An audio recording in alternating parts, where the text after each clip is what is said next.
Imagine a world where every word ever written, every picture ever painted and every film ever shot could be viewed instantly in your home via an information superhighway, a high-capacity digital communications network. What that would mean is you could transform your home into a mammoth interactive entertainment centre, with the odd stock exchange and shopping centre thrown in. It sounds pretty grand, but it all comes down to computers communicating.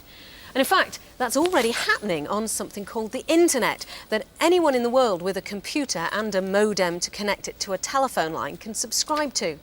There are over 20 million people connected up, and one person in particular I know is connected is the American President, Bill Clinton.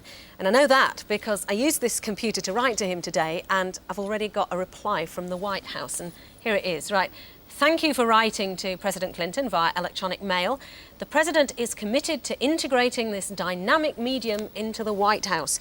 And it goes on to give some details of his government's policy to encourage the building of information superhighways.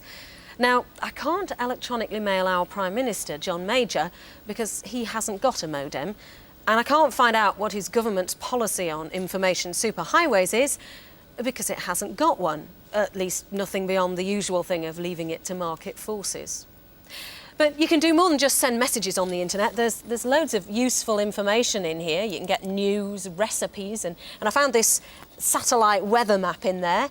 And there are interactive services as well. This is a shopping centre, and here it says it's just off the information superhighway. That's its address, and inside there's a flower shop, and it shows me the picture of the flowers I can order and tells me how much they cost.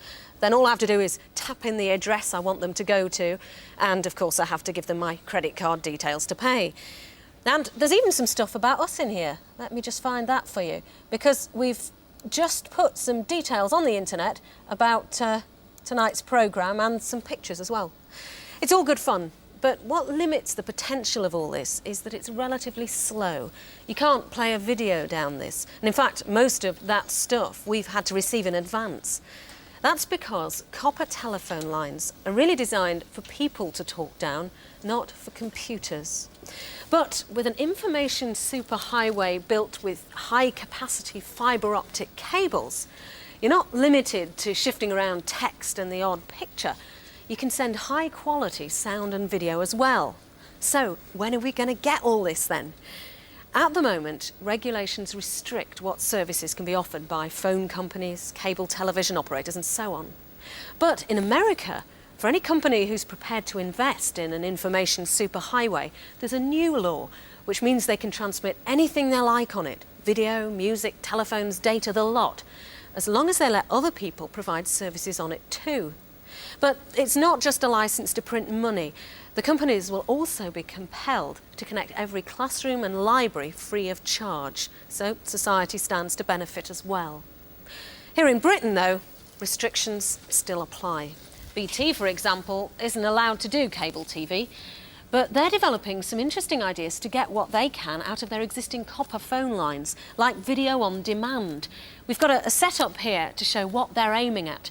The idea is, from the comfort of your armchair, you'll choose whatever video you want, and it'll be played down your phone line to your own TV.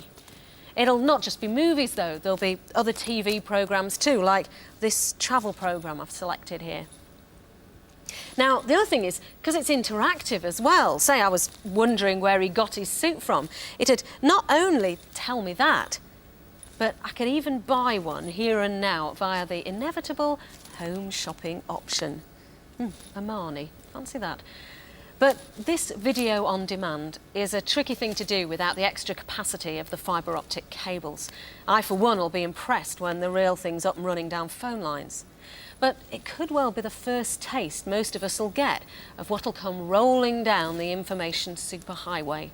It's ironic that it'll come on old phone lines, but it could stay that way unless Britain develops its own vision of what sort of information superhighway it wants and how to get it.